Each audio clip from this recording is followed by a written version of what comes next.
오늘도 우리 날마다 기막힌 새벽에 나와서 하나님의 은혜를 사모하는 여러분들에게 하나님이 충만한 은혜로 보상해 주실 줄을 믿습니다. 오늘 봉독해 드릴 말씀은 창세기 24장 12절에서 20절입니다.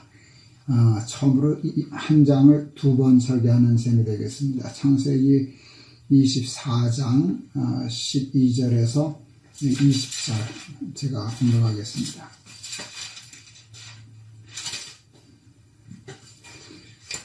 그가 이르되 우리 주인 아브라함의 하나님 여호와여 원하건대 오늘 나에게 순조롭게 만나게 하사 내 주인 아브라함에게 은혜를 베푸시옵소서. 성중 사람의 딸들이 물기르러 나오겠사오니 내가 우물 곁에 서 있다가 한 소녀에게 이르기를 청하건대 너는 물동이를 기울여 나로 마시게 하라 하리니 그의 대답이 마시라 내가 당신의 낙타에게도 마시게 하리라 하면 그는 주께서 주의 종 이삭을 위하여 정하신 자라. 이로 말미암아 주께서 내 주 안에서 은혜 베푸심을 내가 알겠나이다. 말을 마치기도 전에 리브가가 물동이를 어깨에 메고 나오니 그는 아브라함의 동생 나홀의 아내 밀가의 아들 부두엘의 소생이라. 그 소녀는 보기에 심히 아름답고 지금까지 남자가 가까이 하지 아니한 처녀더라. 그가 우물로 내려가서 물을 그 물동이에 채워가지고 올라오는지라. 종이 마주 달려가서 이르되 청하건대 내 물동이에 물을 내게 조금 마시게 하라. 그가 이르되 내 주여 마시소서 하며 급히 그 물동이를 손에 내려 마시게 하고 마시게 하기를 다하고 이르되 당신의 낙타를 위하여서도 물을 길어 그것들도 배불리 마시게 하리이다 하고 급히 물동이에 물을 구유에 붓고 다시 기르려고 우물로 달려가서 모든 낙타를 위하여 깁는지라.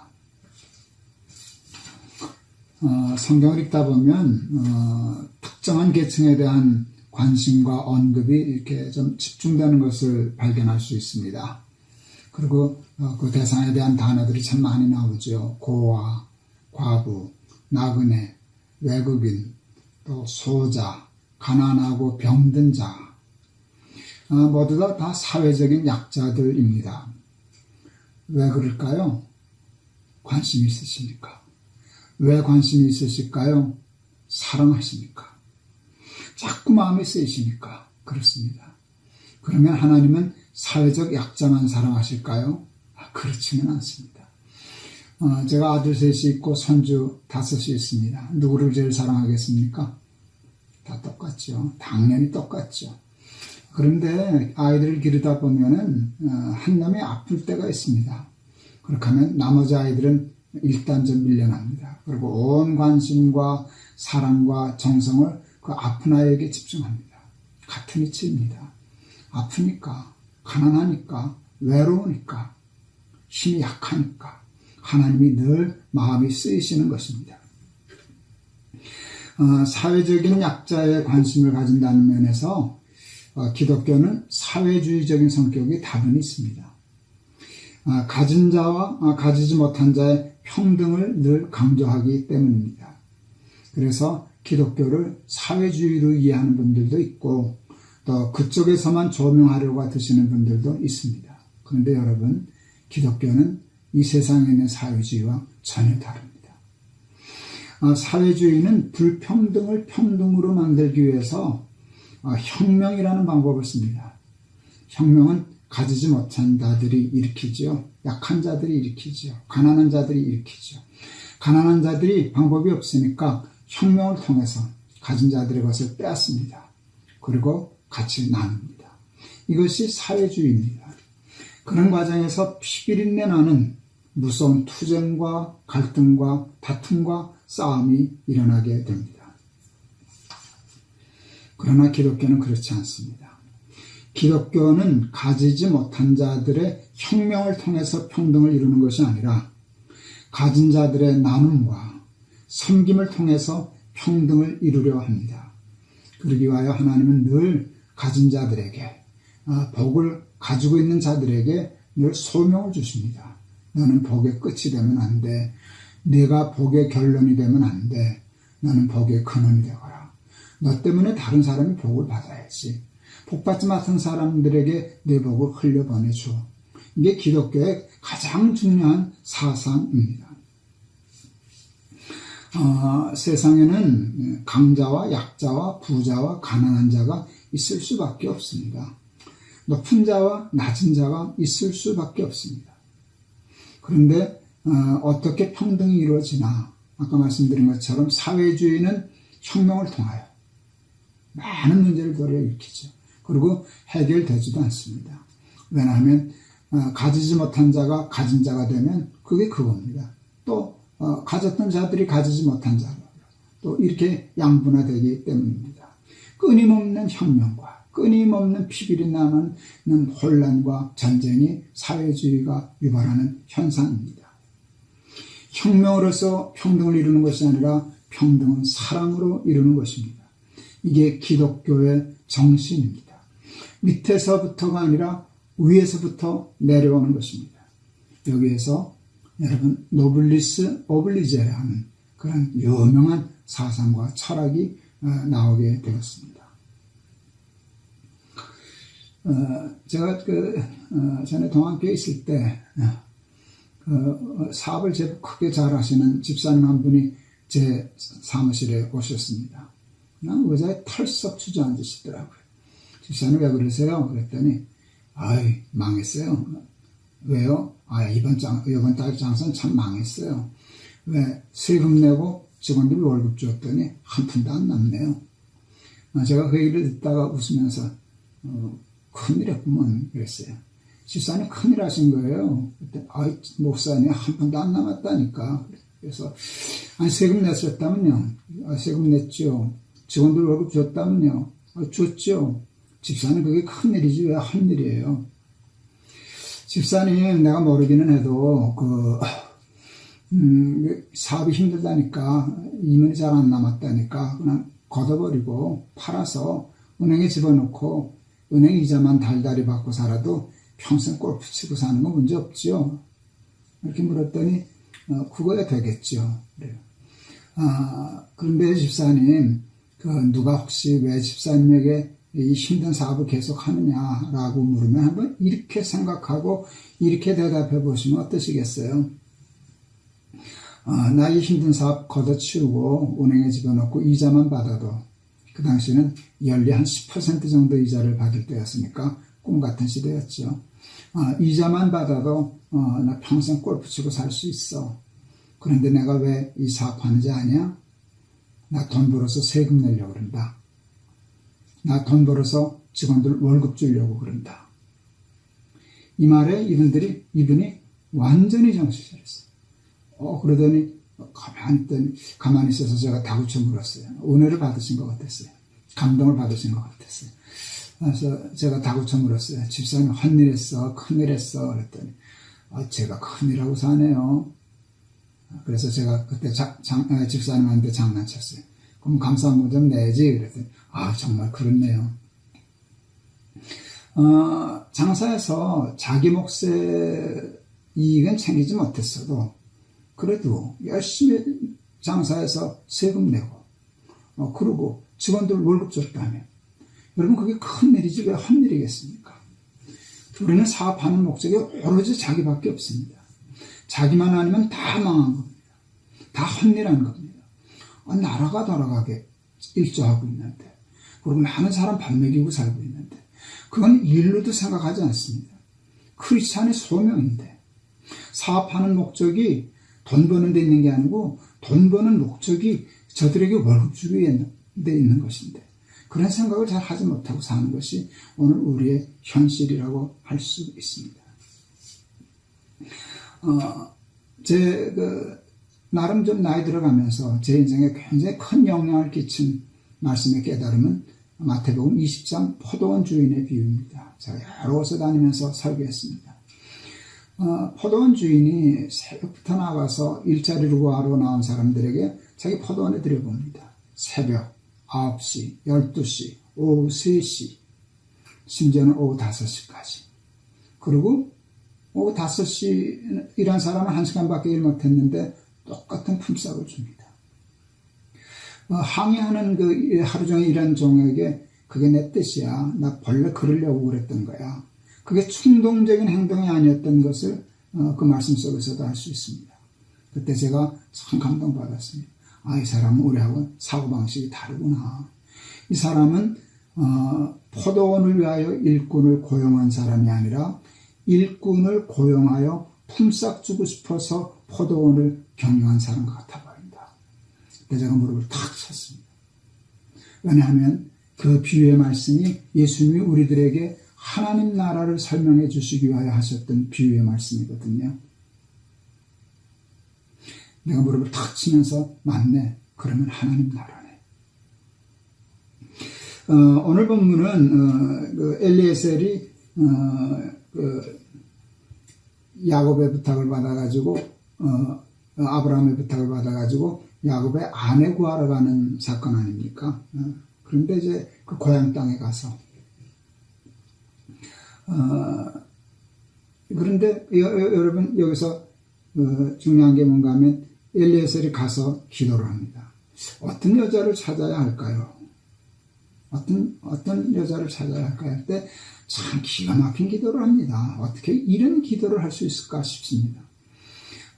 제가 우물에 가서 어떤 소녀에게 물 한 그릇 달라 하면 그 물을 떠주고 동에서 물을 떠주고 나만 주지 않고 낙타에게까지 항아리를 기울여 물을 마시게 하면 그 여자가 하나님이 우리 주인을 위하여 예비하신 소녀인 줄로 알겠습니다. 말 그대로 되었습니다. 우물가에 갔더니 많은 사람들이 있고 물기를 온 그 소녀들이 있었는데 리브가죠. 리브가에게 가서 나에게 물 좀 달라 하니까 물을 마시게 허락하고 그리고 요구하지도 않았는데 그냥 내가 당신뿐 아니라 당신 낙타들에게도 충분히 물을 마시게 하겠습니다. 여러분 낙타가 물을 얼마나 많이 먹습니까? 그 낙타 물까지도 다 마시게 했습니다. 그런 마음이라면 우리 주인의 아들, 아내가 될 자격이 있겠다. 그걸 가장 중요한 핵심 상황으로 봤다 하는 것은 여러분 그게 바로 아브라함의 복의 근원이 되는 정신이 이어져 나가는 것이라고 얘기할 수 있습니다. 하나님이 신부감을 찾으십니다. 어떤 신부감을 찾을까 하실 때 난 엘리에셀과 같은 마음으로 보시지 않으실까. 사람을 불쌍히 여길 줄 아는 사람, 자기의 것을 나누어 줄 줄 아는 사람, 그게 좀 힘을 붙이더라도 짐승에게까지라도 배려할 줄 아는 사람, 그게 하나님이 찾으시는 신부감입니다. 우리는 그리스도 예수의 신부 아닙니까? 근데 우리가 리브가 같습니까? 전혀 그렇지 않습니까? 여러분 리브가의 마음을 하나님은 원하고 계십니다. 나 혼자 복받고 잘 살라고 예수 믿는 것도 아니고요. 나 혼자 복받고 잘 살라고 공부하고 돈 벌고 출세하는 것도 아니고요. 출세하는 것도 좋고 돈 버는 것도 좋고 성공하는 것도 다 좋지만 그 결국이 그렇지 못한 사람, 그런 기회를 얻지 못한 사람들과 함께 나누고 싶어서 그런다면 이 땅에 하나님의 나라가 이루어지지 않겠습니까? 그게 기독교 세상입니다. 사회주의하고는 다릅니다. 목표는 비슷해 보이는데 방법이 전혀 다릅니다. 사회주의적인 방법으로는 사회주의를 이룰 수 없습니다. 우리 기독교의 정신을 통해서만 그 일을 하나님 나라, 사회주의 정도가 아니죠. 하나님 나라를 이룰 수 있는 큰 역사를 이룰 줄을 믿습니다. 여러분 지금 뭐 하시면서 사십니까? 왜 그 일을 하십니까? 왜 그렇게 열심히 십니까? 그 목적이 여러분뿐이십니까? 그래서는 안 됩니다. 하나님이 그러라고 여러분을 그렇게 축복하시는 거 아닙니다. 힘이 있든 없든 정말 콩 한쪽이라도 나누려고 하는 그런 아름다운 마음을 가지고 리브가의 마음을 가지고 오늘 하루도 승리하며 살아가는 저와 여러분 다 될 수 있기를 주의 이름으로 축원합니다. 오늘 찬송가 제가 511장 골랐습니다. 예수 말씀하시기를 누가 오늘 일할까? 곡식이고 거둘 때니 누가 추수하려? 찬송하겠습니다. 예수 말씀하시기를 누가 오늘 일할까 곡식 익어 거둘 때니 누가 추수하리요 후한상을 주시려고 일할 사람 부르니 주의 직분 맡으려고 대답하리 누구뇨 멀리 가서 이방 사람 구원하지 못하나 내 집 근처 다니면서 건질 죄인 많도다 천사같이 말 못하고 바울같이 못하나 예수께서 구속함을 힘을 다해 전하세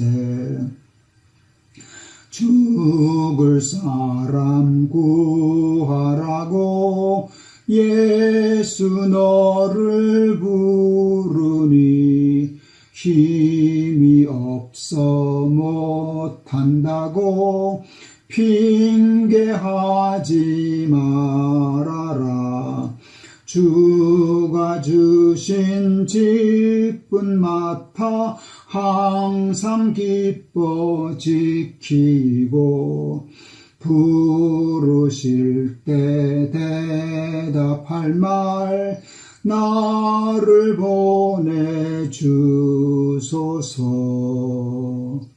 아멘. 기도하겠습니다.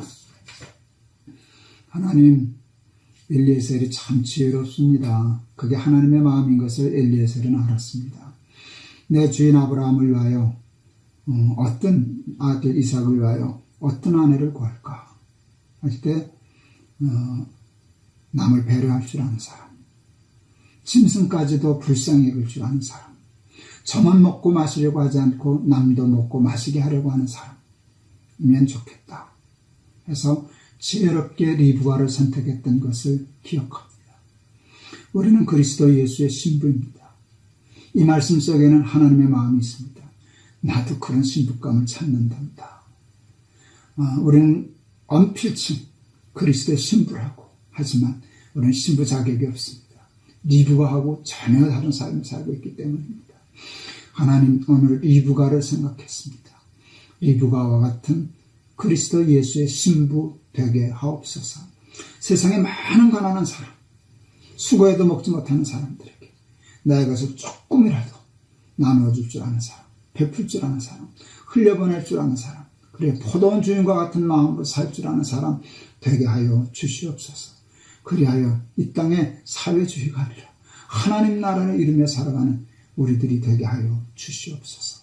예수 그리스도 이름을 받들어 기도하옵나이다. 아멘. 감사합니다. 오늘 방송 무사히 잘 마쳤습니다. 내일 또 아침에 뵙겠습니다. 좋은 하루 되실 수 있기를 바랍니다. 여러분 사랑합니다.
안녕하십니까. 김동호 목사입니다. 오늘도 날마다 기막힌 새벽을 허락해 주신 하나님께 감사드립니다. 오늘 주시는 말씀으로 꼭 오늘에게 필요한 지혜와 능력을 얻어서 이 험한 세상에서 승리하는 하루가 될 줄을 믿습니다. 오늘 봉독할 말씀은 출애굽기 16장 16절에서 20절의 말씀입니다. 제가 봉독하겠습니다. 출애굽기 16장 16절에서 20절. 여호와께서 이같이 명령하시기를 너희 각 사람은 먹을 만큼만 이것을 거둘지니 곧 너희 사람 수요대로 한 사람에 한 오멜씩 거두되 각 사람이 그의 장막에 있는 자들을 위하여 거둘지니라 하셨느니라. 이스라엘 자손이 그같이 하였더니 그 거둔 것이 많기도 하고 적기도 하나 오멜로 되어본즉 많이 거둔 자도 남음이 없고 적게 거둔 자도 부족함이 없이 각 사람은 먹을 만큼만 거두었더라. 모세가 그들에게 이르기를 아무든지 아침까지 그것을 남겨두지 말라 하였으나 그들이 모세에게 순종하지 아니하고 더러는 아침까지 두었더니 벌레가 생기고 냄새가 난지라 모세가 그들에게 노하니라. 아멘. 하나님이 천지 만물을 창조하셨습니다. 근데 하나님이 창조하신 이 세상을 보면 완벽합니다. 그리고 위대하고 참 아름답습니다. 하나님의 창조 중에서 그 중에서도 가장 두드러져 보이는 것들이 있는데 저는 그 중에 하나가 균형이라고 생각합니다. 밸런스. 하나님 창조에는 그 균형이 잡혀 있습니다. 치우치지 않고 중심이 잡혀 있고 치우치지 않고 흔들리지 않는 그 밸런스. 저는 그것이 참 아름답고 위대하다고 이렇게 느껴집니다. 서울대 교수님 한 분인데 아마 장로님이셨던 것 같습니다. 우리 교수에서 강의하실 때 이제 과학자셨는데요. 그러니까 과학적으로 아주 학문적으로가 아니라 아주 쉬운 말로 강의해 주시는데 그게 제 마음속에 기억에 있습니다. 하나님의 창조하신 세상을 그냥 이렇게 생산자, 소비자, 분해자로 이렇게 구별하더라고요. 생산자는 식물로 이렇게 얘기하셨고요. 소비자는 동물로 얘기하셨고요. 그 다음에 분해자는 미생물이라고 그렇게 설명을 하셨어요. 이 땅에 이제 그 식물들을 그 생산자인데요. 그것을 이제 소비자인 동물들이 먹고 그래서 삽니다. 또 이제 동물이 동물도 먹지만 이제 그 동물이 식물을 먹고 이제 삽니다. 이제 동물이 죽으면 미생물이 먹는답니다. 그걸 썩는다 그러죠. 그래서 미생물이 그것을 이제 다 먹어서 썩혀서 동물의 시체가 여기 쌓이는 법이 없이 다 이렇게 없어집니다. 그 미생물이 이제 땅에 녹아들면 그 미생물은 누가 먹는가 하면 생산자인 식물들이 먹습니다. 이렇게 순환되는 것이죠. 식물은 동물이 먹고 동물은 미생물이 먹고 미생물은 또 식물이 먹고 이렇게 해서 환원되는데 그 균형이 깨지지 않는다는 것입니다. 이제 동물이 동물을 먹기도 하죠. 강한 동물이 약한 동물을 먹죠. 그런데 아무리 힘있고 강해도 강한 동물도 자기 먹을 만큼만 먹습니다. 배부르면 사냥하지 않습니다. 그렇기 때문에 강한 동물만 살아남고 약한 동물은 씨가 마르는 일은 하나님의 창조 세계에서는 절대로 일어나지 않습니다. 그렇기 때문에 균형을 유지합니다. 밸런스를 유지합니다. 그런데 이 세상에 완벽한 하나님의 창조의 밸런스를 깨는 게 인간입니다. 인간은 먹기 위해서만 사냥하지 않습니다. 먹기 위해서만 돈 벌지 않습니다. 사람들은 쌓아놓기 위하여, 그것을 자랑하기 위하여, 그것을 과시하기 위하여 있는 힘껏 사냥합니다. 다 먹지도 못하면서. 그러면서 그것을 자랑합니다. 여러분, 사자는 그런 거 자랑하지 않습니다. 사자가 힘을 자랑하면서 너 몇 마리 잡아놨냐? 너희 은행에는 내 창고에는 몇 마리나 있냐? 이런 거 가지고 자랑하지 않습니다. 그냥 먹기 위해서 사냥하고 그것으로 끝입니다. 그러니까 아무리 강한 자가 있어도 약한 자들이 씨가 마르는 법이 없습니다. 그런데 인간은 그렇지 못합니다. 그냥 욕심으로 사냥합니다. 그리고 있는 것 다 먹지도 못하면서 쌓아둡니다. 그런데 그 쌓아둔 것은 썩습니다. 공해가 됩니다. 그리고 한쪽에서는 말도 못하는 결핍이 일어납니다. 한쪽에서는 엄청난 부를 누리고 사는데 한쪽에서는 하루에 1불도 벌지 못해서 굶고 죽고 물도 제대로 마시지 못하고 하는 그런 이상한 세상을 만들어가는 게 우리 인간입니다. 그러면서 공해가 발생합니다. 그러면 평화가 깨집니다. 그리고 전쟁이 일어납니다. 이것이 우리 인간들이 벌이고 있는 세상의 모습입니다. 그것만이 아닙니다. 그렇게 해서라도 그렇게 쌓아두면 행복하고 만족하다면 그나마 또 그러겠는데 여러분, 그렇다고 행복해지는 것도 아닙니다. 채워지지도 않습니다. 만족하지도 못합니다. 그러니까 쓸데없이 행복하지도 못하면서 만족하지도 못하면서 그것 때문에 잘 살지도 못하면서 욕심 부리다가 도리어 싸움만 일어나고 분쟁만 일어나고 불화만 일어나는 어리석은 짓을 우리 인간은 하면서 살아가고 있습니다. 죄 때문입니다. 타락했기 때문입니다. 죄의 본성인 욕심 때문입니다. 예수님이 우리들에게 주기도문을 가르쳐 주셨습니다. 참 기가 막힌 기도입니다. 그런데 제가 처음에 좀 마음에 들지 않는 기도가 있더라고요. 저는 일용할 양식을 주옵시고 그게 성에 차지 않았습니다. 저도 죄인이니까 제 속에도 욕심이 있으니까 사람이 어떻게 기도를 하는데 꼭 하루 먹을 것만 달라고 삼시세끼만 달라고 기도를 할까? 그 생각이 들어서 하나님, 예수님 좀 크게 기도하라고 그러시지 그렇게 일용할 양식을 주옵시고 라고 기도하라 하셨을까 하는 생각이 솔직히 들었었습니다. 그런데 그게 굉장히 중요한 기도라는 것을 알게 되었습니다.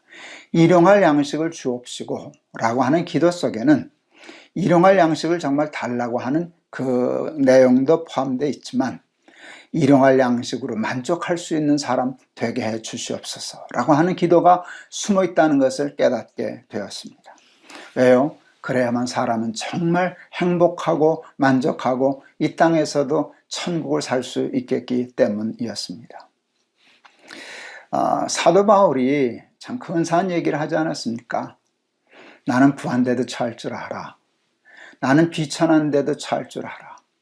내가 어떠한 형편이든지 간에 자족하기를 배웠거든. 내게 능력 주시는 자 안에서 내가 모든 것을 다 할 수 있어.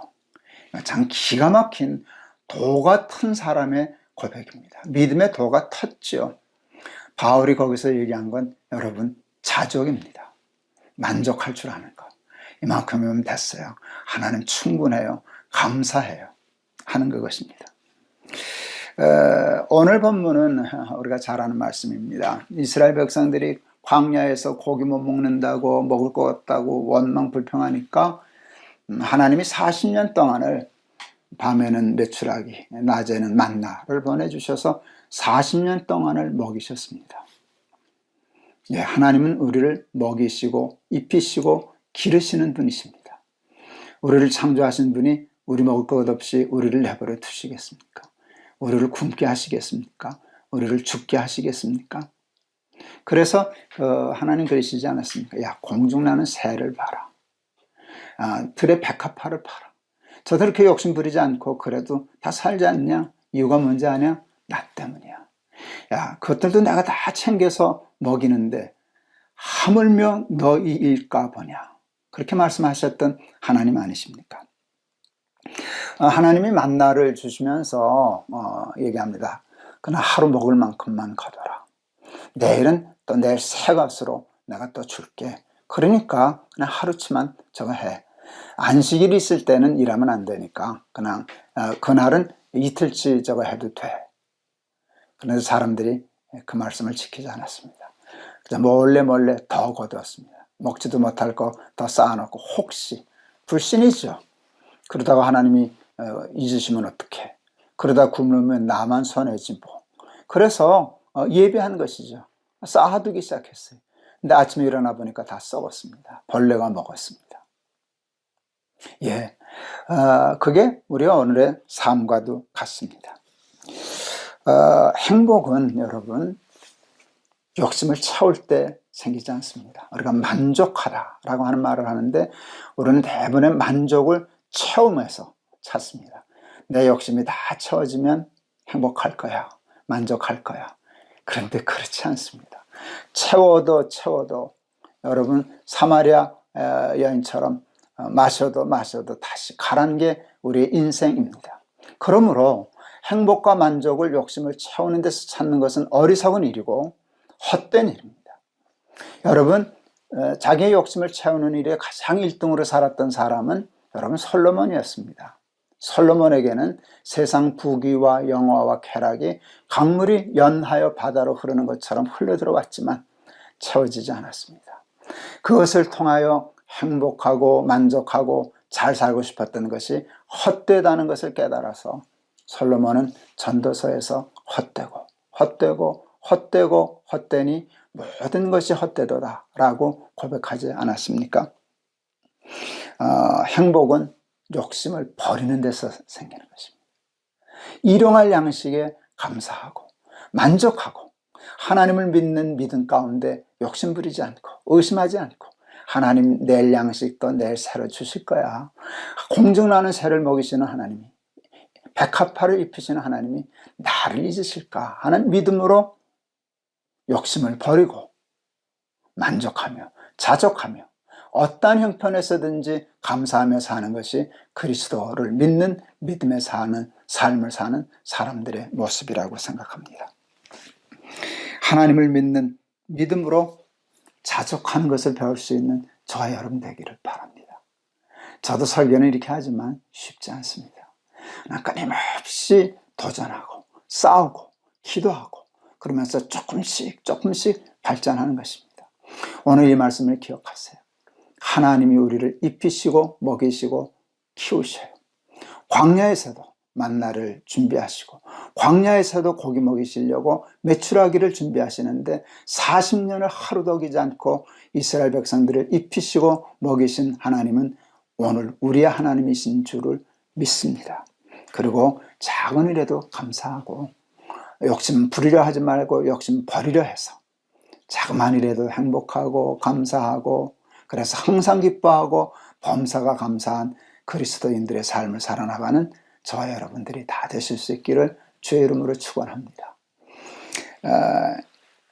요즘 교회에서 우리 찬송을 많이 부르질 않아서 옛날에 참 좋은 찬송들 잘 안 부르고 있는데 우리 날마다 기막힌 새벽에서 이렇게 찬송을 찾아서 부르니까 참 좋습니다.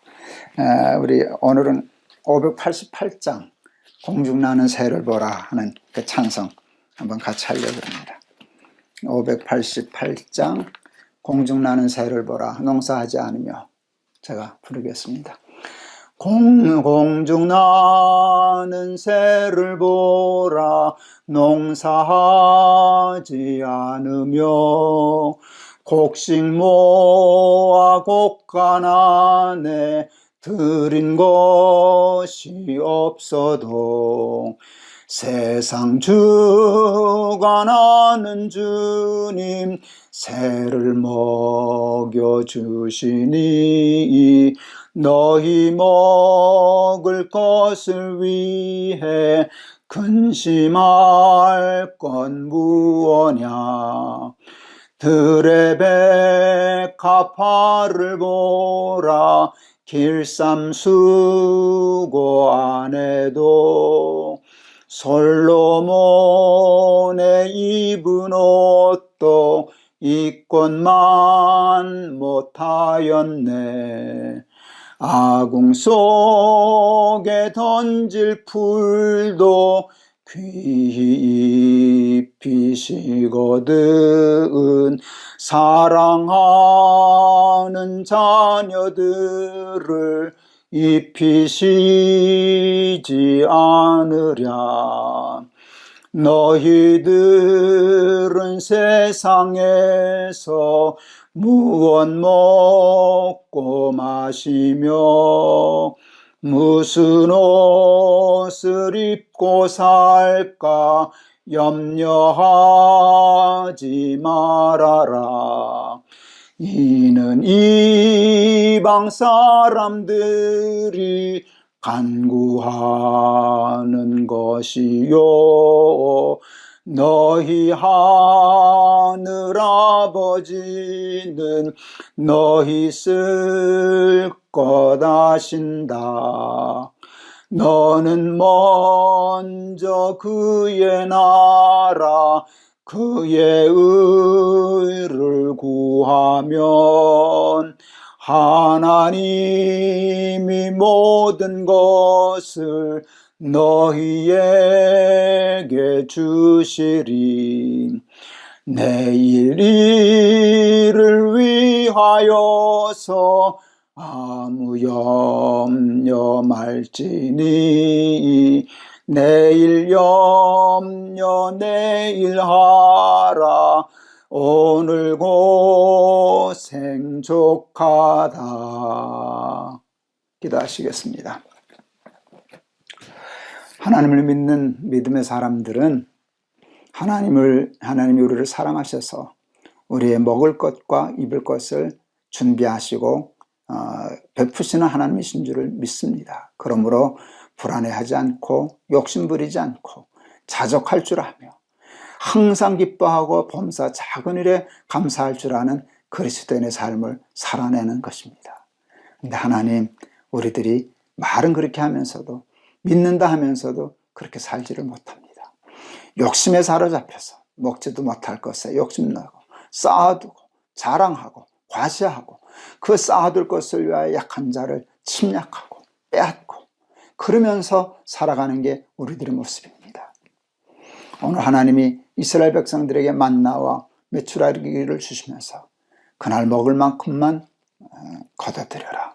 내일 양식은 내일 내가 새로 준비해 주마. 하지만 사람들은 하나님을 믿지 못하고 하나님을 혹시 잊어버리실까 봐 그래서 굶으면 자기만 손해라고 몰래 더 거두었지만 먹지도 못할 것 쌓아두었지만 숨겨두었지만 벌레나고 썩어서 먹지도 못하고 냄새 났다는 것을 기억합니다. 이 어리석은 삶을 우리도 살아가고 있는데 하나님을 믿는 믿음 가운데 욕심을 채우려 하지 말고 욕심을 버릴 수 있게 도와주셔서 작은 것에도 만족하고 작은 것에도 감사하고 작은 것에도 행복하게 어디서나 어떤 형편과 처지에서도 하나님 나라를 살아가는 바울과 같은 믿음의 장부들 다 되게 하옵소서. 감사하며 예수 그리스도 이름을 받들어 기도하옵나이다. 아멘. 오늘도 귀한 말씀 주신 하나님께 감사합니다. 욕심을 채우려 하지 말고 욕심을 버리려고 할 때 우리 삶이 오히려 채워진다는 이 비밀의 말씀을 잘 실천해서 작은 일에도 어떤 형편에도 천국 살아내는 저와 여러분 되기를 바랍니다. 여러분 감사합니다. 여러분 사랑합니다. 내일 뵙겠습니다.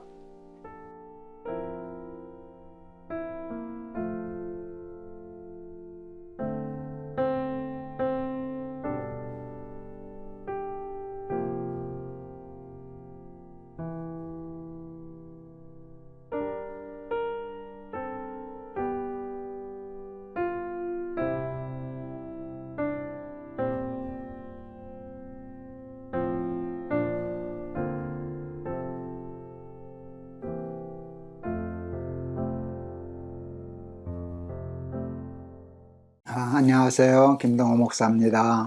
오늘도 우리 날마다 기막힌 새벽 찾아 나오신 여러분들을 환영합니다. 그리고 축복합니다. 말씀의 배부름, 은혜의 풍족함을 날마다 체험하는 저와 여러분 되기를 바랍니다. 오늘 말씀은 시편 49편 1절에서 10절 제가 봉독하겠습니다. 뭇 백성들아 이를 들으라. 세상의 거민들아 모두 귀를 기울이라. 귀천 빈부를 막론하고 다 들을지어다. 내 입은 지혜를 말하겠고 내 마음은 명철을 작은 소리로 읊조리로다. 내가 비유에 내 귀를 기울이고 수금으로 나의 오묘한 말을 풀리로다. 죄악이 나를 따라다니며 나를 에워싸는 환난의 날을 내가 어찌 두려워하랴. 자기의 재물을 의지하고 부유함을 자랑하는 자는 아무도 자기의 형제를 구원하지 못하며 그를 위한 속전을 하나님께 바치지도 못할 것은 그들의 생명을 속량하는 값이 너무 엄청나서 영원히 마련하지 못할 것임이니라. 그가 영원히 살아서 죽음을 보지 않을 것인가.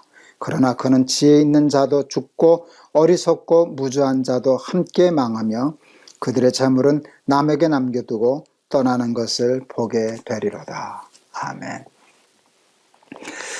저는 1951년생입니다.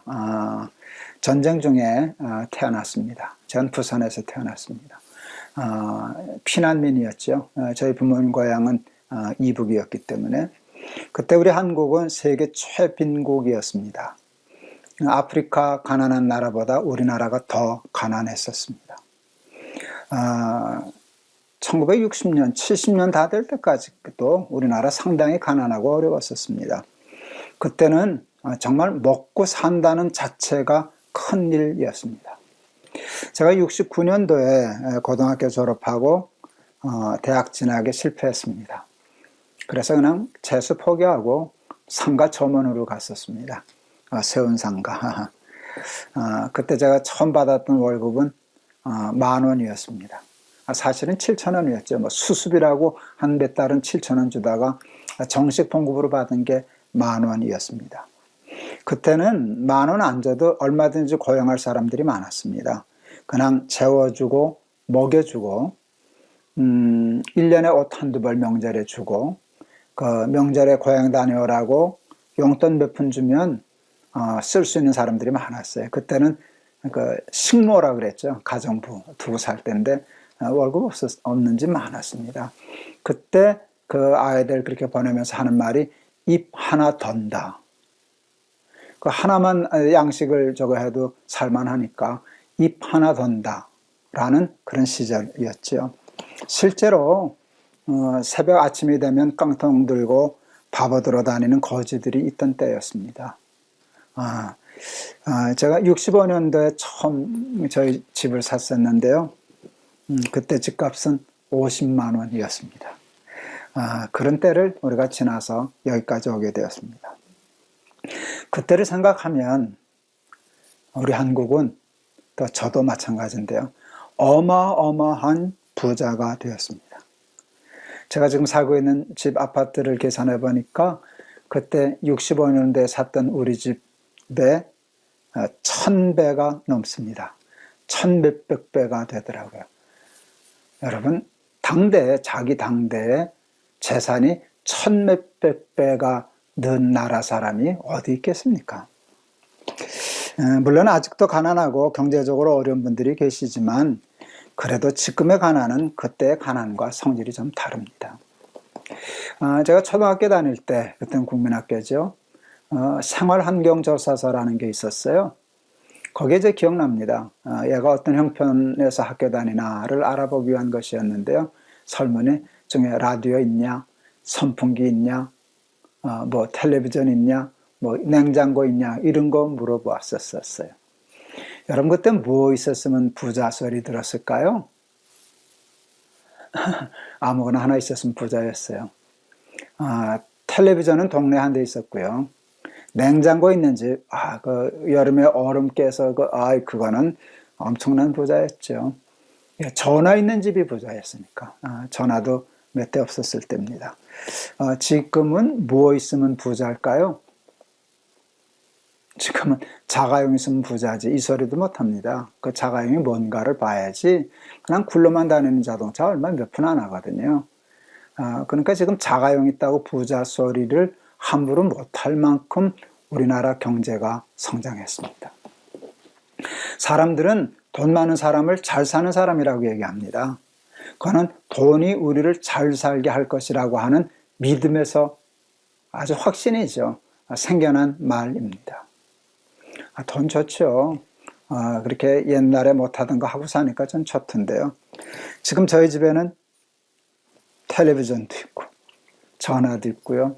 냉장고도 있고요. 2개나 있고요. 컴퓨터도 있고요. 자가용도 있고요. 그런데 좋기는 좋은데 그게 잘 사는 건 아닙니다. 그래서 행복한가라고 하면 아닙니다. 지나가는 백 사람에게 물었습니다. 요즘 어떻게 사십니까? 하고 물었습니다.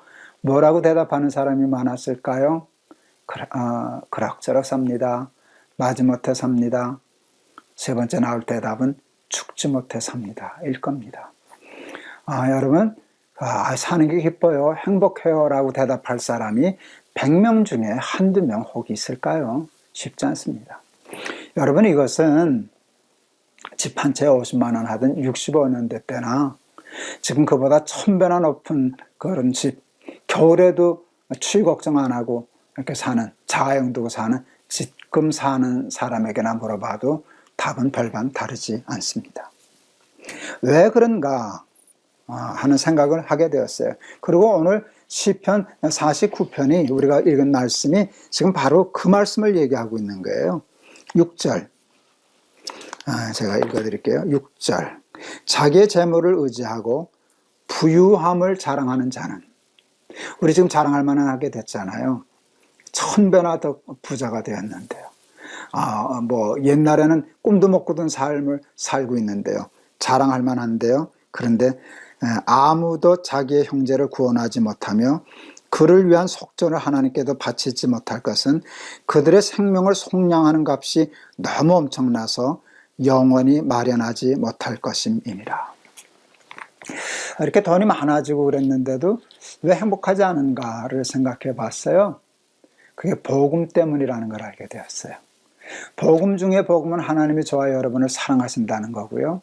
제가 여러 번 이 날개새를 통해서도 얘기했는데 사랑하면 사랑받는 대상이 존귀해지거든요. 천하보다 귀해지거든요. 그래서 하나님이 우리를 사랑하셔서 우리의 생명을 천하보다 크고 귀하게 만드셨기 때문에 사람은요, 세상에 있는 걸 다 얻어도 자기의 마음을 채울 수 없는 거예요. 삶을. 내가 더 크니까. 그러니까 부족함을 느끼고 한계를 느끼고 그렇게 되는 거예요.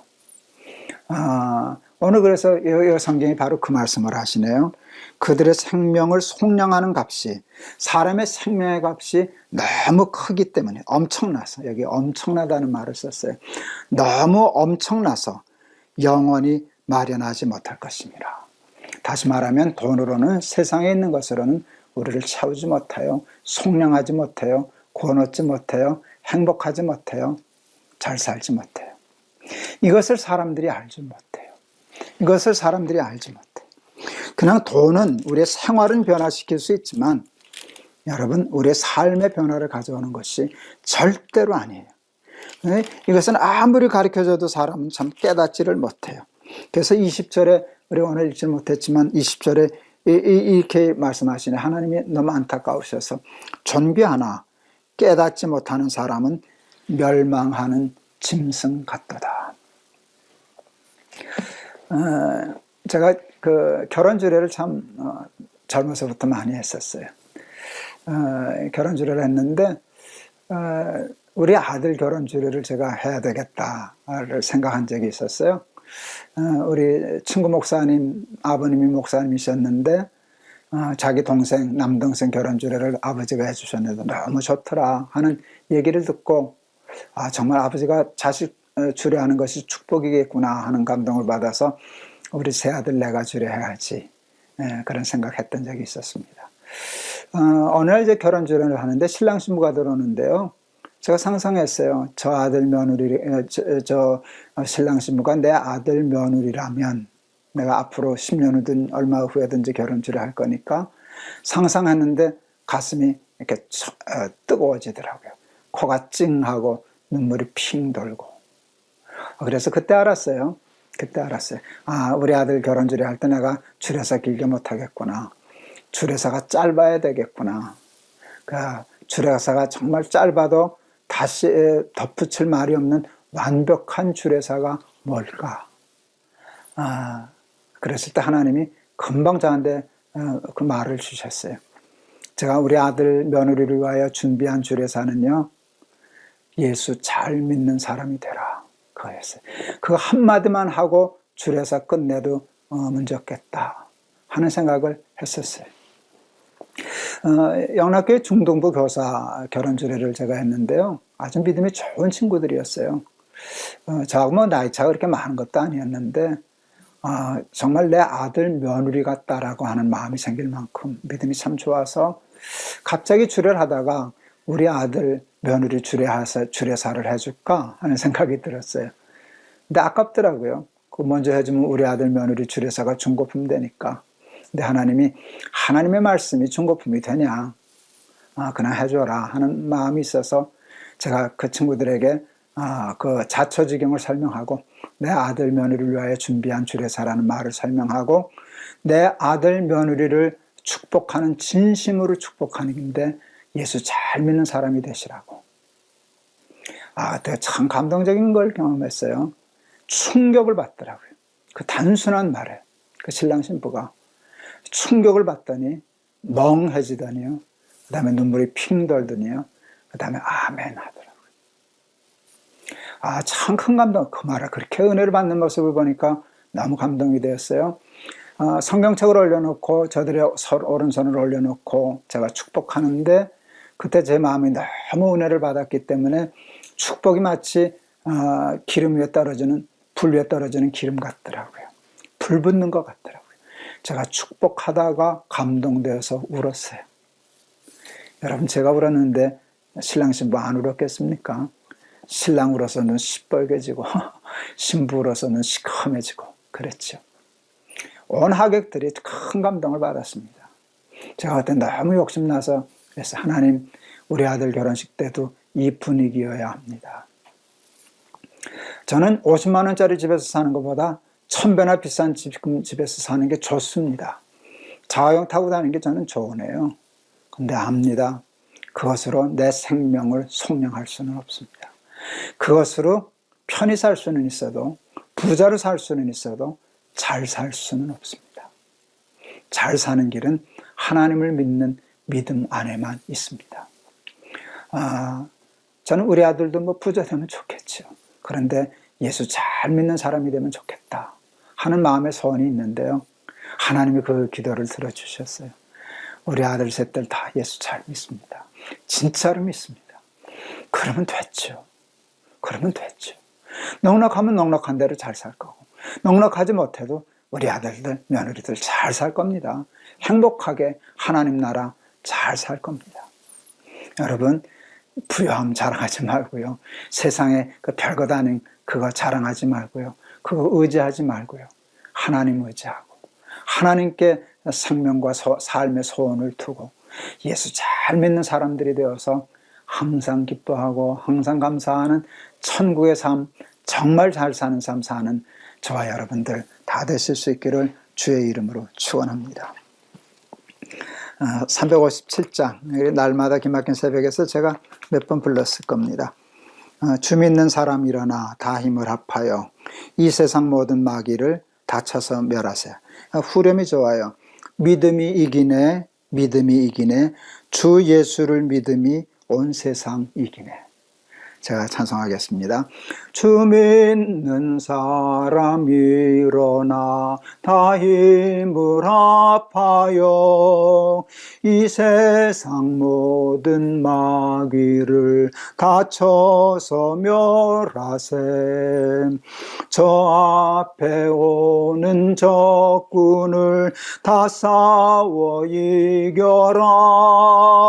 주 예수 믿는 힘으로 온 세상 이기네. 믿음이 이기네. 믿음이 이기네. 주 예수를 믿음이 온 세상 이기네.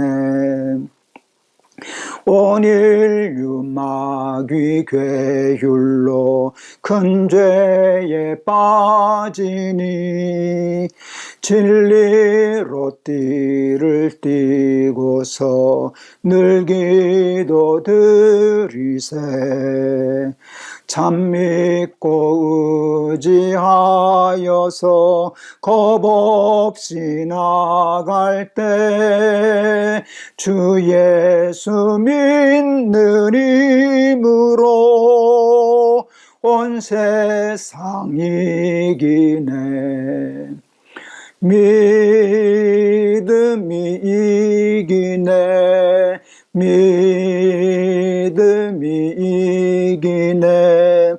주 예수를 믿음이 온 세상 이기네. 끝까지 이긴 자에게 흰 옷을 입히고 또 영생 복을 주시니 참 기쁜 일일세. 이 어두운 세상 지나서 저 천성 가도록 주 예수 믿는 힘으로 온 세상 이기네. 믿음이 이기네. 믿음이 이기네. 주 예수를 믿음이 온 세상 이기네. 기도하겠습니다. 자기의 재물을 의지하고 부유함을 자랑하는 자는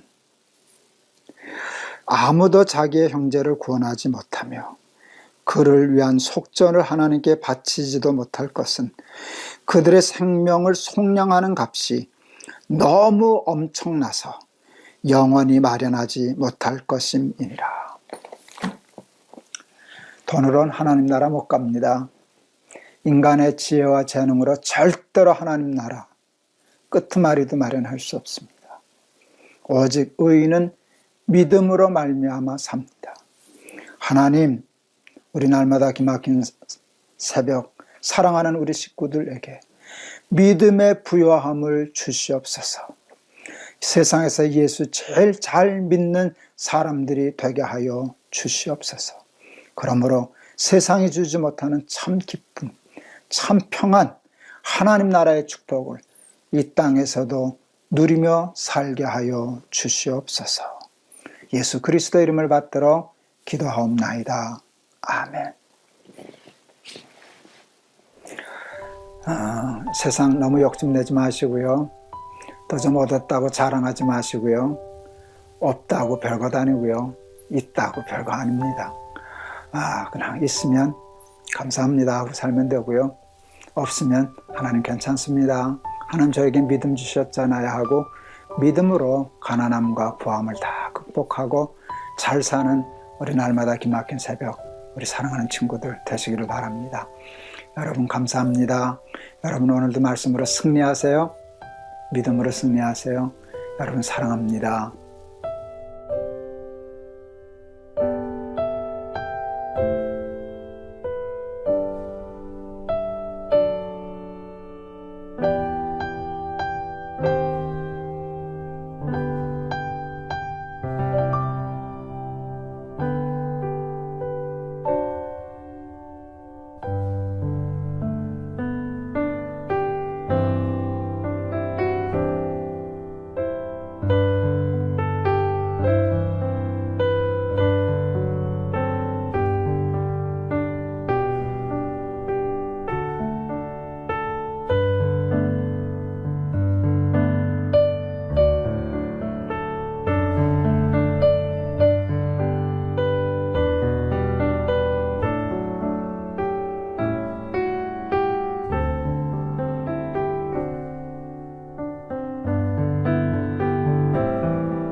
안녕하세요. 김동호입니다.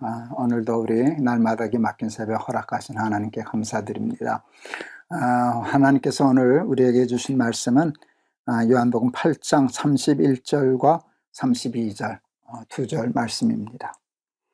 그러므로 예수께서 자기를 믿은 유대인들에게 이르시되 너희가 내 말에 거하면 참으로 내 제자가 되고 진리를 알지니 진리가 너희를 자유롭게 하리라.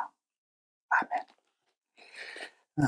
하나님이 우리에게 주신 가장 소중한 선물 중에 하나는 자유입니다. 모든 다른 피조물들은 본능이라고 하는 틀에 묶여서 그냥 그 궤도를 달리는 기차같이 이렇게 가게 돼 있지만, 하나님은 우리를 그렇게 창조하지 않으시고 당신과 대화하시고 사랑을 나누고 하는 인격으로, 또 친구로, 자녀로 그렇게 창조해 주시기 위해서 우리에게 소중한 자유를 허락하여 주셨습니다. 인간에게 있어서 자유라고 하는 것, 자유의지, 자유함이라는 걸 빼놓으면 인간은 다른 동물과 별반 다를 것이 없을 것입니다. 근데 우리는 그 소중한 자유를 빼앗기고 잃고 이 세상에서 정력의 노예로, 물질의 노예로, 사람의 노예로, 세상의 노예로 그렇게 살아가고 있습니다. 우리에게서 소중한 자유를 빼앗는 것이 무엇일까? 라고 할 때 그건 죄입니다. 죄가 우리에게서 소중한 자유를 빼앗습니다. 욕심, 죄, 그 속에는 자유함이 없습니다. 제가 어제 우리 이혜인 시인의, 이혜인 수녀님의 시를 하나 읽어드렸는데요.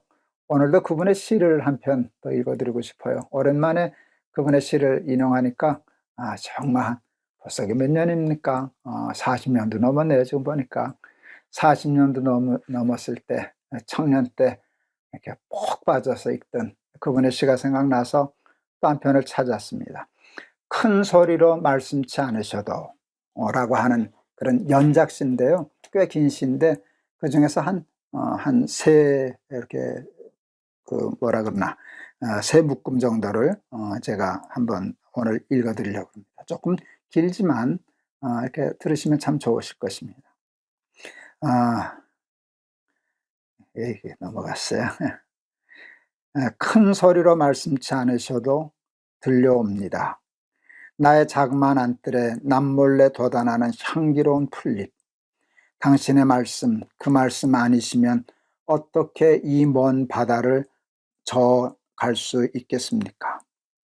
아무리 둘러보아도 아직은 메마른 나무의 둘레, 꽃도 피지 않고 뜨거울 줄 모르는 미지근한 체온. 비록 긴 시간이 걸려도 꽃은 피워야겠습니다. 비 온 뒤에 햇살같이 안으로 스며드는 당신의 음성. 큰 소리로 말씀치 않으셔도 가까이 들려옵니다. 빛나는 새 아침을 위하여 밤은 오래도록 어두워야 한다고.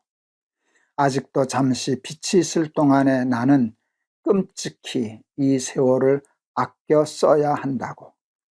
마음이 가난치 못함은 하나의 서러움, 보화가 있는 것에 마음 함께 있다고. 아직도 가득 차 있는 나의 잔을 보다 아낌없이 비워야 한다고. 네, 그래요. 큰 소리로 말씀치 않으셔도 분명히 들려옵니다. 두 번째 묶음입니다. 죄는 많으며도 뉘우침조차 사무쳐 오지 않는 불모의 사막. 돌같이 차가워진 타성은 미약한 나의 기도마저 그늘 속에 잠재우고 다신 돌이킬 수 없는 오늘을 그대로 삼키려는가.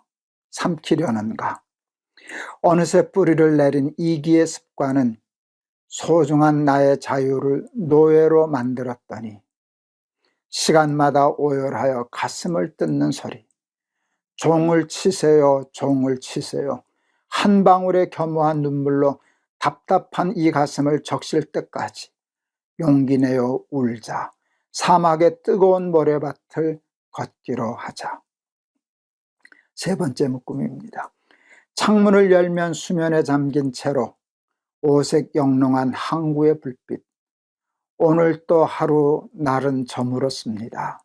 주여, 감은 눈 안으로 일기를 젖히면 파란 하늘 밑에서 표백된 빨래를 쥐어짜는 어머니 가슴같이 희디힌 기쁨이 있었습니다. 연기처럼 가볍게 오르고 싶으면서도 먼지 투성이로 주저앉아 버린 초라한 실망이 있었습니다. 빼앗기고 싶지 않은 차가운 의지로 당신을 위해 마음 도사리며 옷깃 여민 어려움, 어찌 나에게 이런 행복한 마음을 주십니까? 주여, 나는 무엇이어야 할까요? 자신을 잃어버리기엔 아직 너무나도 고된 내가 진리이신 당신 앞에 할 말이 무엇일까요? 한 줌의 햇살을 옮겨진 채 그래도 나는 드릴 얘기가 있었습니다. 겹겹이 나를 닫아버린 어두움 속을 헤치고 당신 아닌 그 누구를 찾아야 되겠습니까? 섭리이신 당신이여, 나의 자유는 당신 것입니다. 하늘 향한 나의 원이 참 바른 것이라면 다른 이와 더불어 나누어 갖고 싶습니다. 맑은 아침같이 정결한 의지를 키워 주십시오. 나는 오로지 당신의 피로서 태어난 목숨임을 더 깊이 알게 해 주십시오. 고적한 침묵을 타고 밤은 내립니다. 신비의 절정으로 나를 안아주는 밤, 한 영혼의 비밀한 얘기를 당신은 들으십니까? 하여 하나이신 당신 앞에 내가 외우는 노래, 사랑하는 일입니다. 바친다는 것입니다. 제가 이 시를 읽으면서 이렇게 참 마음에 와닿았던 것은요, 두 번째 묶음이었어요. 죄는 많으며도, 많으면서도로, 죄는 많으면서도를 죄는 많으며도라고 쓰셨더군요. 죄는 많으며도 뉘우침조차 사무쳐 오지 않는 불모의 사막. 그리고 어느새 뿌리를 내린 이기의 습관은 소중한 나의 자유를 노예로 만들었더니, 그 죄, 욕심, 인간적인 것, 세상적인 것에 묶여 살다 보니까 소중한 자유를 잃어버렸다. 그것이 그렇게 안타까워하는 그 시인의 마음이 이렇게 깊이 청년 때 제 마음에 와 닿았던 기억이 있습니다. 그리고 예수님을 자유로, 예수님, 나의 자유는 당신 것입니다. 당신 속에 내 자유가 있습니다. 라는 표현도 되겠죠. 저는 그래서 그 시를 참 좋아하고 40년이 지났는데도 잊혀지지가 않습니다. 제가 가끔 좀 얘기했던 기억이 있는데요. 제가 영락교에 좀 있었는데, 그때 담임 목사님이 그 모세골의 이명수 목사님이셨습니다. 어느 신문사인가 잡지사인가 기자가 와서 목사님과 인터뷰를 하는데 옆에 저도 같이 있었습니다. 여기자였던 거를 기억하는데요. 다 인터뷰를 마치고 일어나면서 그 여기자가 우리 이명수 목사님에게 참 근사한 질문을 했어요. 목사님은 왜 예수를 믿으세요? 이런 질문이 이게 평범해 보이지만 이렇게 누구나 할 수 있는 질문이 아니에요. 목사님에게 왜 목사님이 되셨어요? 어떻게 목사님이 되셨어요? 이런 건 묻지만 왜 예수를 믿으세요? 이건 뭐 깜짝 놀랐습니다. 제가 옆에 있다가. 그런데 더 놀라는 대답이 나왔습니다. 이 목사는 아무렇지도 않게 조금도 망설임 없이 목사님은 왜 예수를 믿으세요? 라고 얘기하는데 목사님이 이렇게 대답하시대요. 자유하는 사람이 되려고 믿습니다. 케제만이라고 하는 신학자가 예수는 자유를 의미한다 라는 시를 썼었어요. 긴 설명, 짧은 설교 시간에 하겠습니까? 그냥 선포처럼, 간증처럼 저도 여러분들에게 고백하고 싶습니다. 예수는 자유입니다. 예수님은 우리에게 자유를 주십니다. 우리에게서 소중한 자유를 빼앗아간 건 죄거든요. 선악과 따먹으면서부터, 욕심이 들어오면서부터 우리는 자유함을 잃었거든요. 여러분, 하나님보다 더 사랑하는 것이 있으면 그게 죄가 되고요. 그 결과는 노예가 되는 것입니다. 제가 우리 날깃에 우리 출애굽기 하면서 했던 가장 중요한 공부는 그것이었어요. 하나님보다 더 사랑하면 더 사랑하는 것에 종이 된다. 그게 출애굽기거든요. 이스라엘 백성들이 가나안 땅보다, 하나님이 허락하신 땅보다 애굽 땅, 고센 땅을 더 좋아했어요. 흉년이 다 끝나서 돌아가야 되는데 돌아가지 않았죠. 왜? 하나님의 땅에서 사는 것보다 고센 땅에서 요셉의 가족으로 사는 게 인간적으로 더 좋았으니까. 그때는 좋았는데 나중에는 노예가 되었고 거기서 죽게 되었습니다. 하나님보다 더 사랑하는 것, 그 욕심이 죄를 낳고 그 죄가 사망을 낳는데, 여러분, 육신의 생명이 끊어지기 전에 소중한 자유를 살아있어도 잃어버리게 된다는 것, 늘 기억하셔야 될 것입니다. 왜 예수를 믿는가? 예수를 믿어야 자유하니까. 우리에게서 소중한 자유를 빼앗아간 죄를 풀어준 분은 예수님이시거든요. 예수를 믿으면서 죄 문제를 해결하고 죄에서 풀려나고 죄를 극복하게 되고, 그러면서 우리는 소중한 자유를 얻게 되는데, 우리 어제는 예수님은 어둠을 밝히는 세상의 빛, 오늘은 예수님은 우리에게 참 자유를 주시는 하나님으로 설교하는 게 저는 좋습니다. 예수는 자유입니다. 예수 안에서 참 자유를 누리면서 어떤 것에도 묶이지 말고, 세상 좀 힘들지만 가난해도 묶이지 말고, 고통에도 묶이지 말고, 사람에게도 묶이지 말고, 모든 것을 툭툭 털어버리고 자유하고, 어제 읽었던 우리 혜인 수녀처럼 고운 별 하나 가슴에 묻고 겨울 숲길을 간다. 이것도 자유함 아닙니까? 이런 빛과 자유의 삶을 살아가는 우리 사랑하는 날마다 기막힌 새벽, 우리 친구들, 우리 식구들 다 되실 수 있기를 주의 이름으로 축원합니다. 268장 오늘 골랐어요. 죄에서 자유를 얻게 함은 보혈의 능력, 주의 보혈, 시험을 이기고 승리하니 참 놀라운 능력이로다. 예수는 능력입니다. 예수는 능력입니다. 어둠을 밝히는 빛의 능력, 우리의 노예와 이렇게 종으로서의 삶, 세상에 묶여 사는 모든 것으로부터 자유할 수 있는 근사한 자유의 능력, 예수님에게 있습니다. 죄에서 자유를 얻게 함은 보혈의 능력, 주의 보혈, 시험을 이기고 승리하니 참 놀라운 능력이로다. 주의 보혈 능력이 또다. 주의 피 믿으오.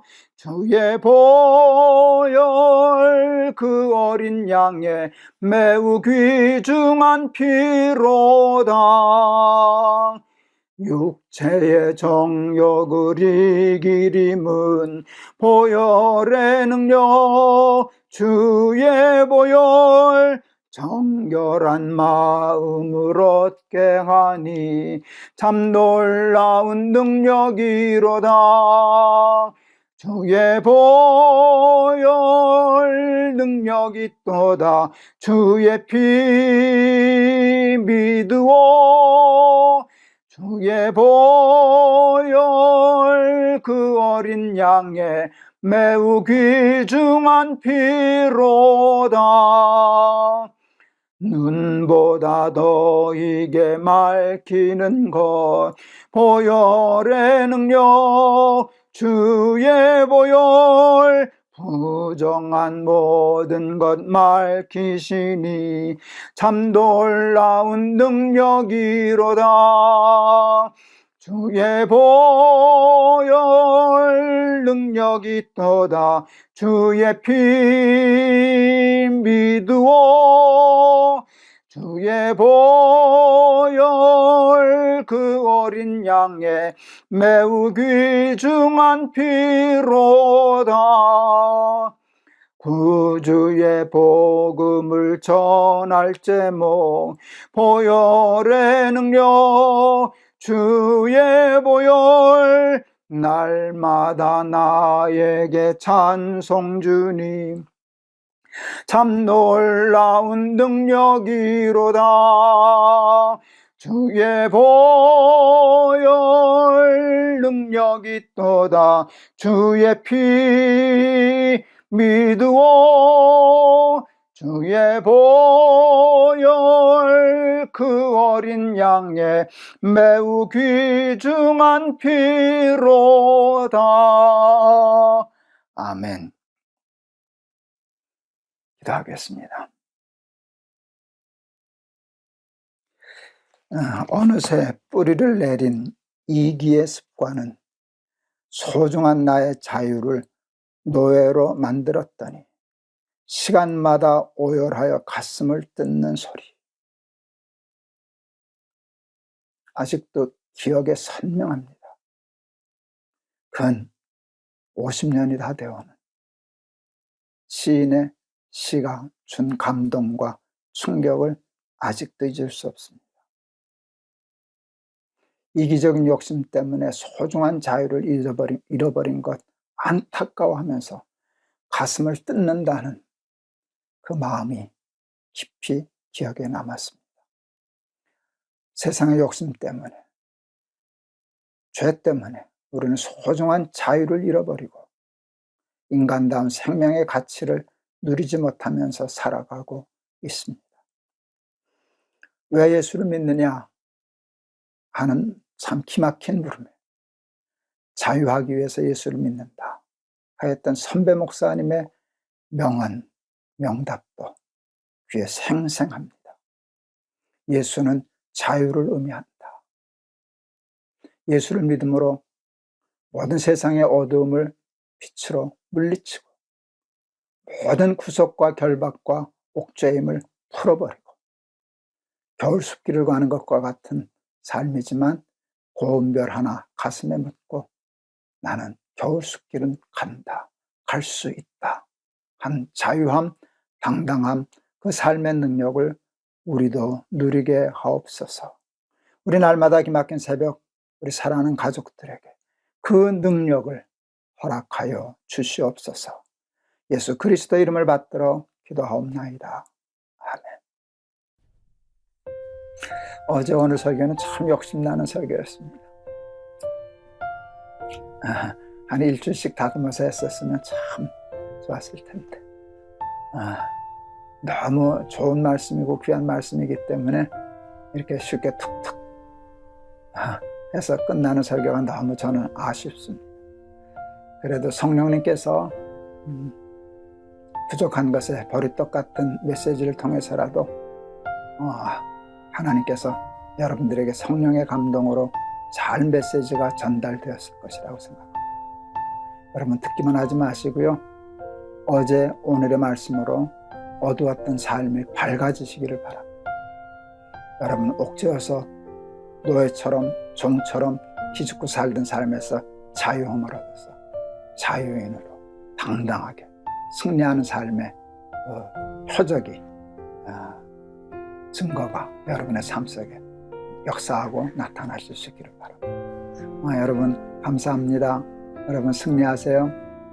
여러분 사랑합니다.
안녕하세요. 김동호입니다. 오늘도 우리 날마다 기막힌 새벽 계속할 수 있게 해주신 하나님께 감사드립니다. 여러분, 이 시간을 사랑하여 주시고 기다려 주시고 또 사모하여 주셔서 감사합니다. 그것이 저에게 큰 또 은혜가 되고 큰 격려가 됩니다. 오늘 하나님 우리에게 허락해 주신 말씀은 사도행전 9장 26절에서 31절입니다. 제가 봉독하겠습니다.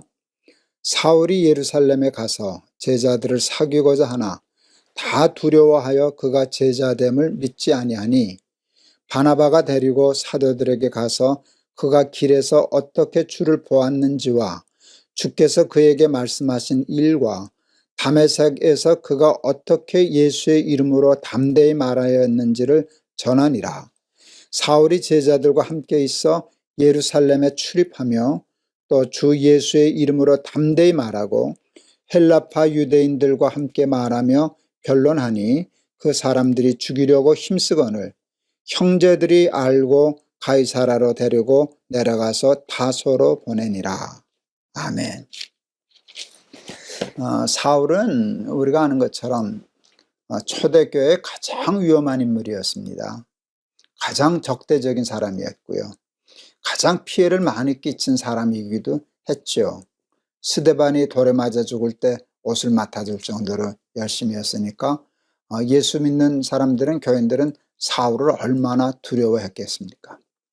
스스로 공문을 받아가지고 다메섹으로 가서 예수 믿는 사람만 보면 잡아다가 예루살렘 끌고 오려고 할 정도의 사람이었습니다. 그런데 그가 우리 지난 시간 다루었던 것처럼 다메섹 도상에서 예수님을 만나고 변하여 사도가 되었습니다. 사도는 예수님의 부활을 직접 목도한 사람들에게만 붙여진 이름이었습니다. 그러니까 그들이 다 죽은 후에는 사도라는 이름을 쓰질 않았습니다. 그런데 바울은 늘 자기를 사도라고, 쉽게 말하면 자칭했죠.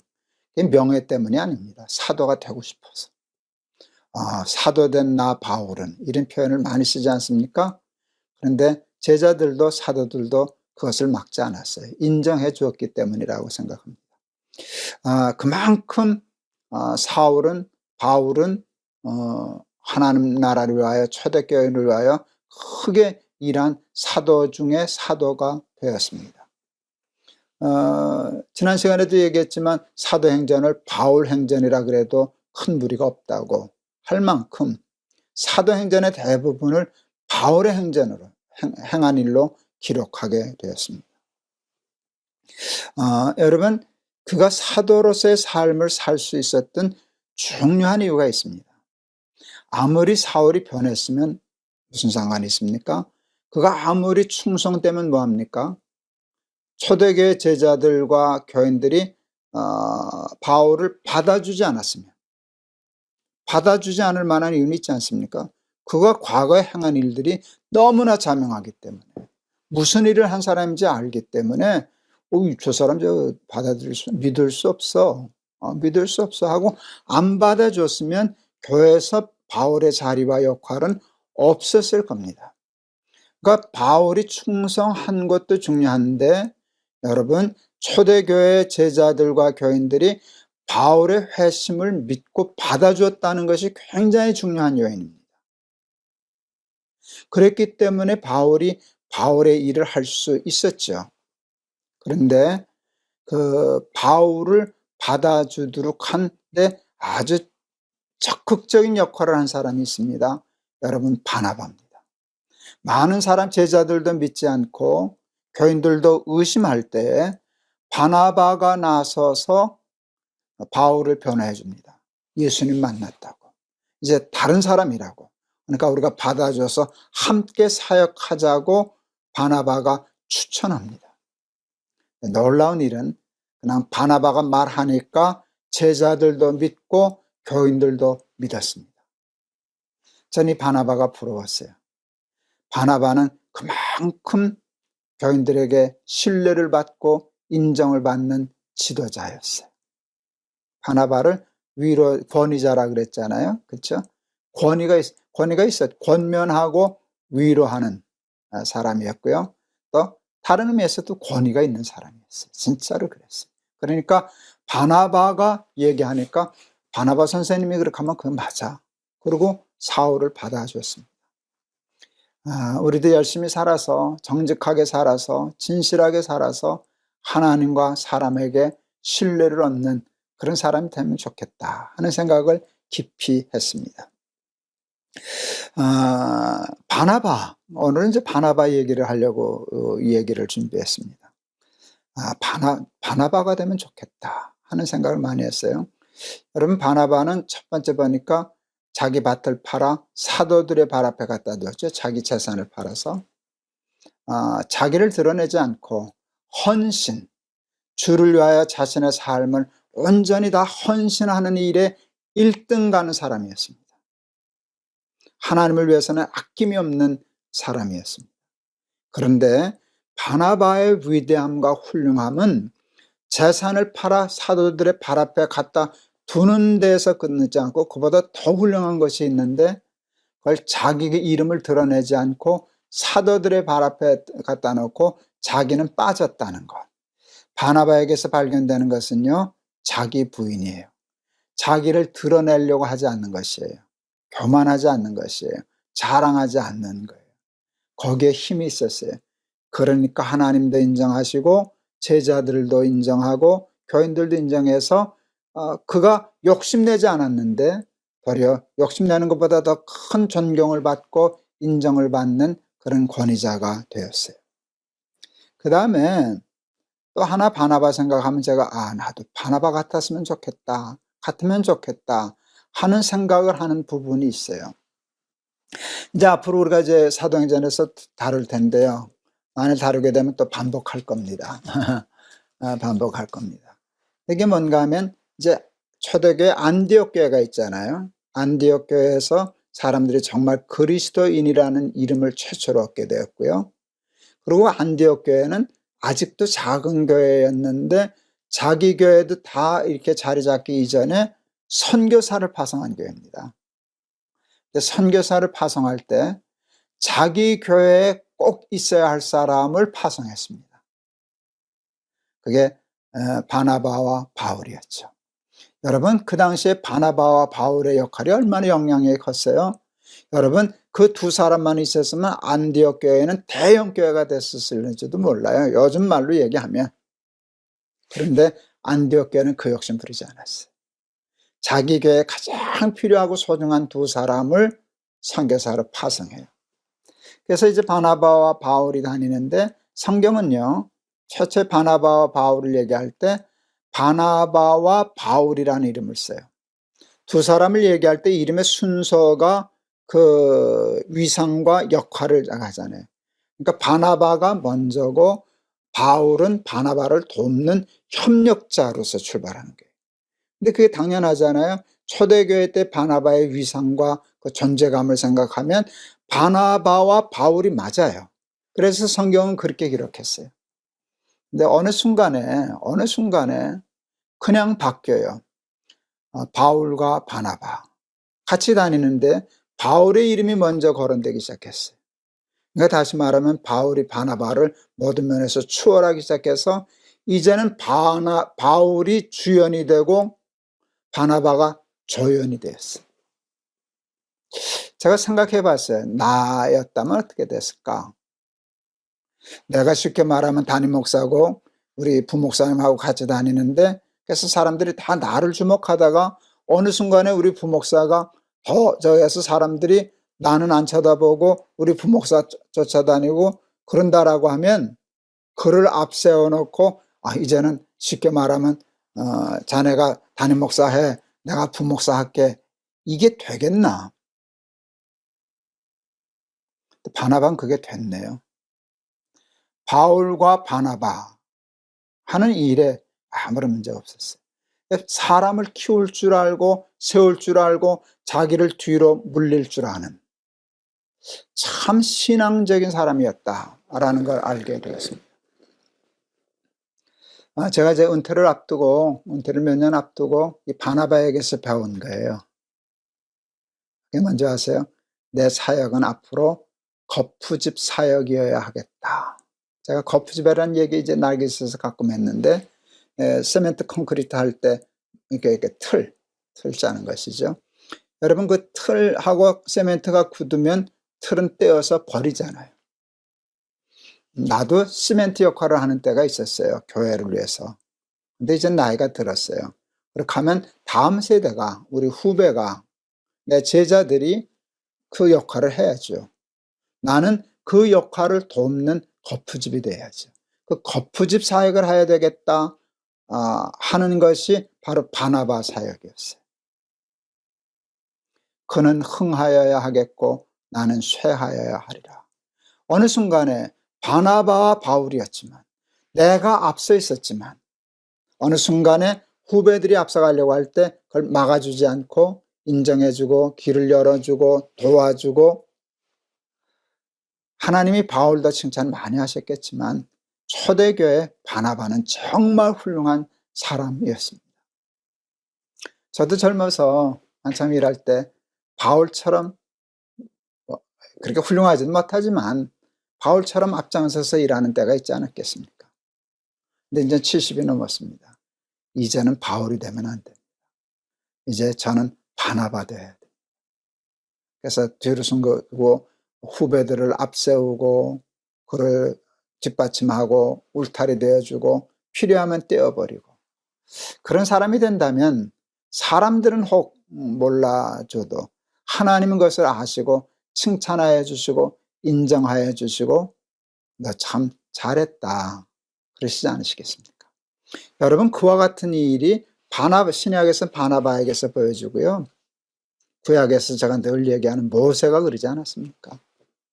모세가 여러분 충성스럽게 일했는데 하나님이 나중에는 느보산에 올라가 죽게 하시지 않습니까? 왜요? 여호수아를 세워주기 위해서.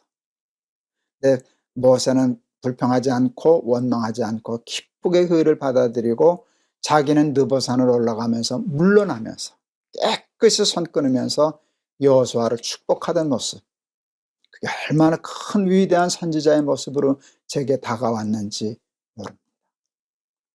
누구든지 나를 따라오려거든 자기를 부인하고 자기 십자가를 지고 나를 쫓으라.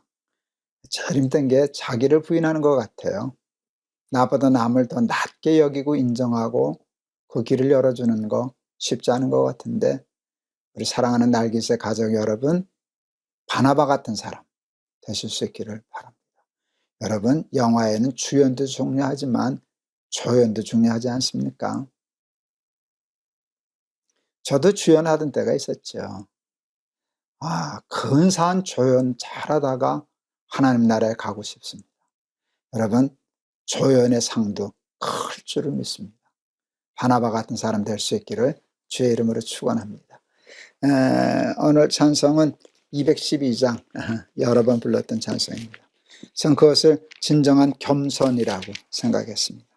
자기를 드러내지 않고 하나님 영광 드러내고, 그리고 다른 사람을 낮게 여겨서 밀어주고, 그럴 수 있는 진정한 이 시대의 그리스도인들 되기를 바랍니다. 겸손히 주를 섬길 때 괴로운 일이 많으나 구주여 내게 힘주사 잘 감당하게 하소서. 인자한 말을 가지고 사람을 감화시키며 갈 길을 잃은 무리를 잘 인도하게 하소서. 구주의 귀한 인내를 깨달아 알게 하시고 굳건한 믿음 주셔서 늘 승리하게 하소서. 장래의 영광 비추사 소망이 되게 하시며 구주와 함께 살면서 참 평강 얻게 하소서. 아멘. 기도하시겠습니다. 바울이 바울 될 수 있었던 것은 바나바와 같은 훌륭한 사람이 있었기 때문입니다. 바나바가 바울을 추천하고 그 때문에 교회가 받아주고 그래서 바울이 하나님의 사도로서의 직분을 감당할 기회를 얻었는데 그 역할을 바나바가 잘 감당해 주었습니다. 처음에는 바나바와 바울이었는데 어느 날 그 역할과 주도권이 바울에게로 넘어가고 사람들이 바울과 바나바로 부르기 시작할 때에도 바나바는 바울을 돕는 조연으로서 흐트러짐 없는 신앙의 자세를 보여주었는데 하나님, 저와 부족한 저와 우리 사랑하는 날마다 기막힌 새벽 가족들에게 그와 같은 신앙의 힘을 허락하여 주시옵소서. 바나바 같은 사람 되게 하여 주시옵소서. 예수 그리스도 이름을 받들어 기도하옵나이다. 아멘. 모세는 이스라엘 백성을 이끌고 나갈 때 지도자 있을 때도 참 근사하고 훌륭했지만 정말 훌륭함은 느보산에 올라갈 때 있었고 여호수아를 세워줄 때 있었다고 저는 생각합니다.